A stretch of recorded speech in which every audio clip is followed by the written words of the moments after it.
Arise News. And I'm saying to all my distinguished colleagues, I had no regrets about what she said about me.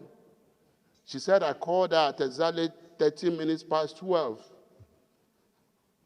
I had no regret. And every one of you know it is characteristic of my own person and leadership role to try to reconcile everybody.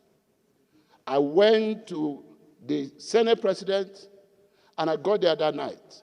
And I said, sir, tomorrow in chamber, you will have to tender a public apology to distinguished Senator Natasha. I beg you in the name of God. Because her understanding of what you said is different from the way you are interpreting it, by saying she should not speak as if she was in a nightclub.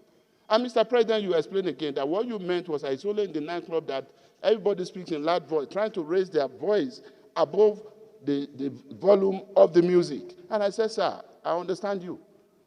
But tomorrow you need to explain that again to her and other Nigerian women and apologize to her.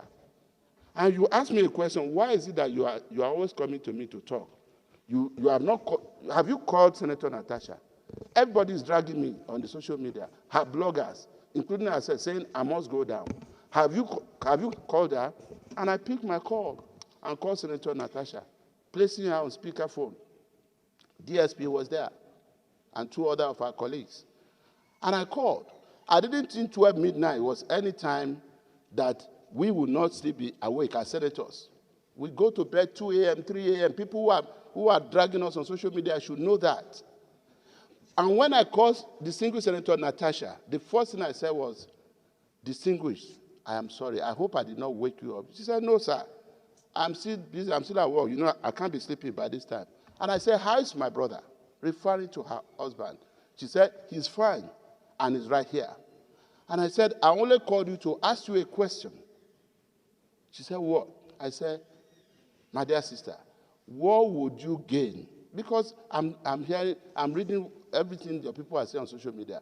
But what will you gain if the Senate president goes down? What do you stand to benefit? That was all the discussion. And as she was talking, she said, well, I didn't start this fight. As she was talking, my phone started saying reconnecting, meaning that network was failing. I cut it off and called back. As soon as she came back, Mr. President, you took over the discussion, believing that you were talking to a friend's wife who just said the husband was by her. And you said, Princess of the Senate. Why?